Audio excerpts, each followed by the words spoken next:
بسم اللہ الرحمن الرحیم۔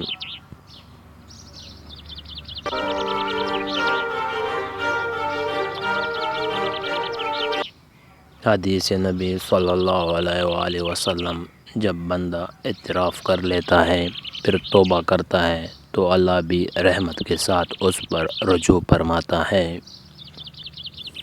کھانے پینے کی چیز میں پھونک مارنا۔ نبی کریم صلی اللہ علیہ وآلہ وسلم نے کھانے اور پینے کی چیز میں پھونک مارنے سے منع کیا ہے۔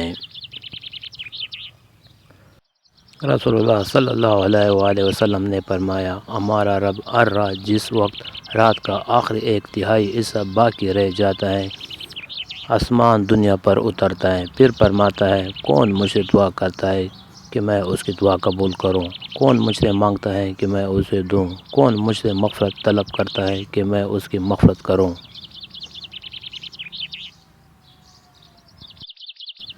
حضرت انس سے مراوی ہے کہ نبی اکرم صلی اللہ علیہ وآلہ وسلم نے فرمایا، پیتل یا لوہے کی طرح دلوں کا بھی ایک زنگ ہے، اور اس کی پالش اور اس سے چھٹکارے کا ذریعہ استغفار ہے۔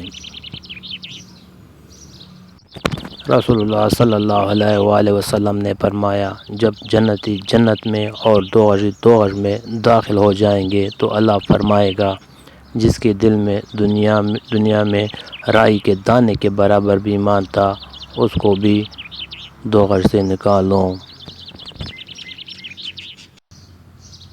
رسول اللہ صلی اللہ علیہ وآلہ وسلم نے فرمایا، اللہ کا حق ہے ہر مسلمان پر کہ ہر ہفتے میں ایک بار نہائے اور اپنا سر اور بدن دھوئے۔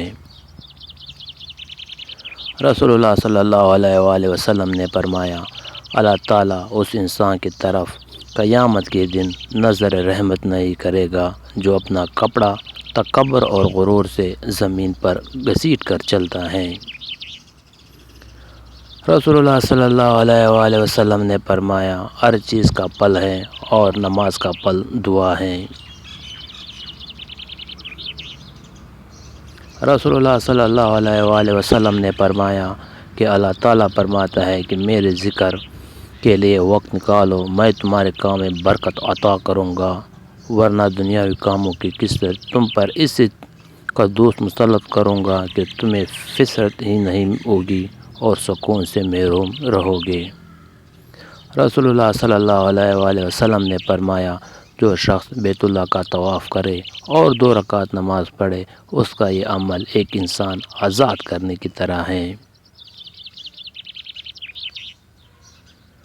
حدیث سیدنا ابو ہریرہ رضی اللہ عنہ سے مراوی ہے کہ رسول اللہ صلی اللہ علیہ وسلم نے فرمایا، جو اللہ تعالیٰ سے دعا نہیں کرتا اللہ تعالیٰ اسے ناراض ہو جاتا ہے۔ رسول اللہ صلی اللہ علیہ وآلہ وسلم نے ارشاد فرمایا، مریض کی عیادت کرنے والا واپس آنے تک جنت کے باغ میں رہتا ہے۔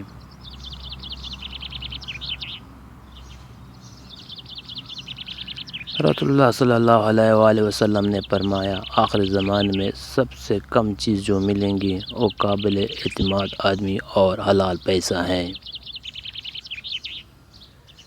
رسول اللہ صلی اللہ علیہ وآلہ وسلم نے ارشاد فرمایا، جب تم میں سے کوئی آدمی آئے جمعے کے دن اور امام خطبہ پڑھتا ہو تو ضروری ہے 2 رکعت مختصر ادا کرے۔ رسول اللہ صلی اللہ علیہ وآلہ وسلم نے فرمایا، میں آخری زمانے میں اپنی امت کے بارے 3 چیزوں سے ڈرتا ہوں، ستاروں پر ایمان لانے سے، تقدیر جھٹلانے سے اور بادشاہ کے ظلم و ستم سے۔ ویڈیو پسند آئے تو لائک کریں۔ Thanks for watching.